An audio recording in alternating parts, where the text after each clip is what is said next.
But that Professor Anton, I mean, have you watched his recent video? I mean, it doesn't make any fucking sense at all. I can't even do it anymore. I can't even argue with him because he's just completely incomprehensible babble.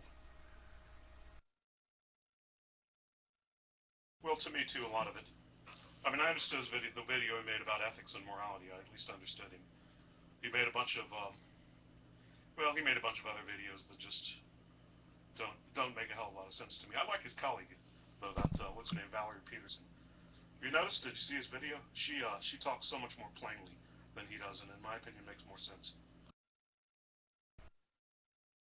No, was that like his 40-second video? I didn't watch his 40-second video.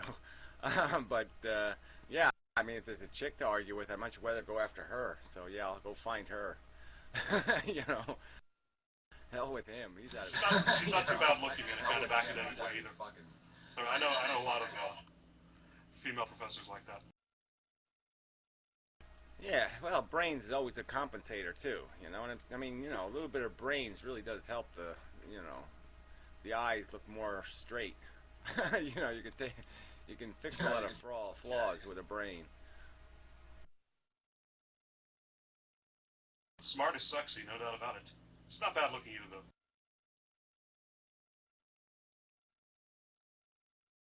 Well, I'm going to have to go research that one.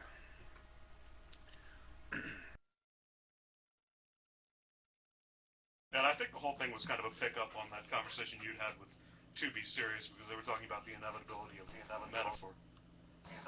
But I don't think you disagree with anything I had to say. Yeah, well, that was the whole point. Is that she was quoting my metaphors while she's arguing with me as if I reject metaphors. I mean, it was so ludicrous. She's quoting my metaphors. Obviously, I'm not anti-metaphor. Ugh. But no, the real argument is so simple. I mean, she thinks the word natural selection just means one little tiny bit of evolution. It just covers, you know, the very crudest, like, you know, having a defense, like having a defense against Tyrannosauruses by having cyanide in your blood. So let's say that's one element of natural selection. She thinks that's it. It can't. When Darwin was talking about evolution, he wasn't talking about natural selection. I mean, if you read his book, it's obvious he meant natural selection to mean not human selection, not intelligent selection. That the environment selects, not any agent. And it's just so irritating that she's the one perverting Darwin.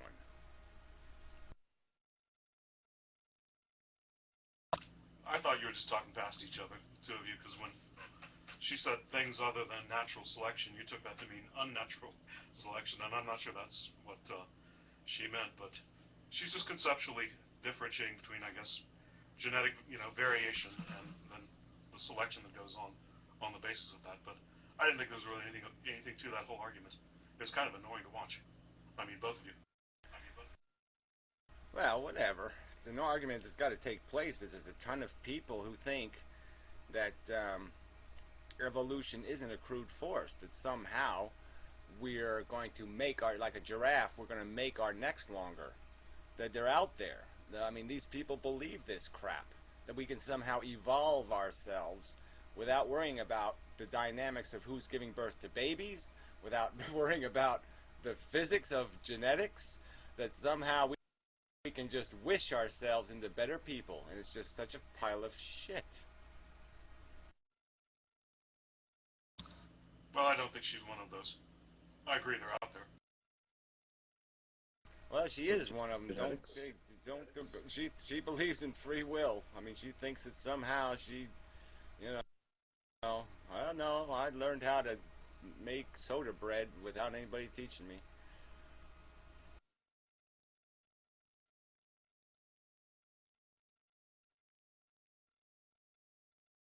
Yeah, well, I mean, the thing about the discussion over free will is you gotta define it in a way that makes sense first, and then I guess it becomes an empirical question. Once you define free will in terms that can be operationalized, then that's either something that brains can do or something they can't do. But most of the argument I hear on the subject is just mush. It's nonsense. Yeah, well, that's sort of my point, though, isn't it? That it's, these mushy, nonsensical arguments are going to try to run the world, and it's not good. It's not good that science is turning into pseudoscience. And it's like the economics thing. Everybody's so distracted with all this bullshit. The Fed and the, fractional reserve banking and all this other crapola that they fucking missed the ball again.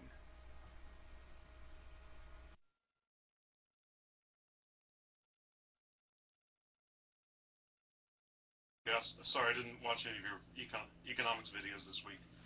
I saw that you made one or two of them. Yeah, no, well, they're just going over the basics where I'm basically pointing out how interest is the problem, how the growth in surplus is the problem, and the wealthy getting wealthier is the problem. That's the whole nature of the beastie, because they're the ones who've priced the working consumer out of the market. 50 years ago, it cost you know, 20% of what it costs now in terms of your income to buy a house. And the difference is what's happened is the rich have gotten richer. They own everything, theoretically. I mean, not even theoretically. Empirically, as a matter of fact, they own everything. And the gigantic national deficits are the proof of it. Well, I think those big national deficits are the proof of the fact that we want government services, but we don't want to pay for them. No, that problem is they got priced out of our access. That's the whole point. Because of the growth in interest that caused the inflation in commodity prices, which made everything get too expensive. And so the only way anything could be financed is we had to wait for the rich to be willing to rent it to us, to borrow, to lend us the money so we could consume. And that's just because everything in the economy is tied to their profit. All commodities must return a profit to the rich, or the rich will not use them. It's that simple. They won't put them in the economy unless they're going to make money off of them, because they control all investment. All investment is controlled by people who hold wealth.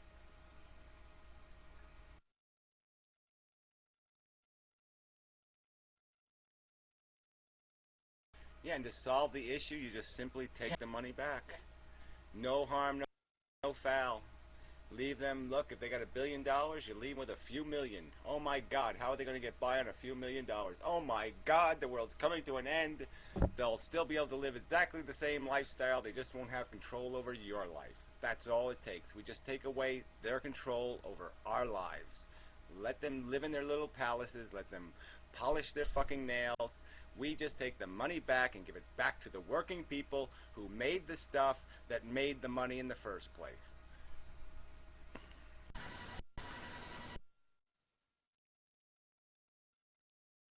Is anti-bullshit man still in the room? I mean, that's the other thing I was bugged about.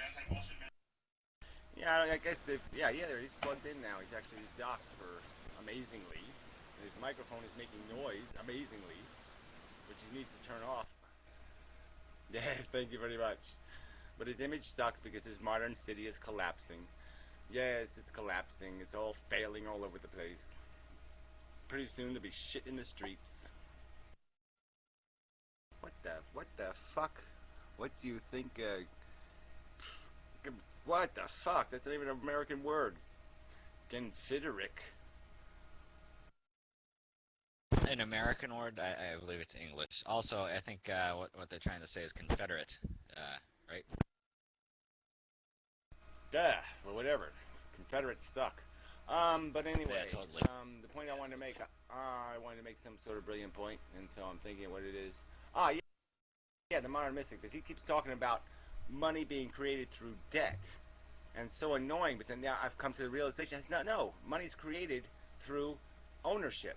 Somebody puts their property in the bank, that creates money. So there has to be somebody willing to put property in the bank for money to be created. It's not, money isn't created through debt. Money is created through ownership.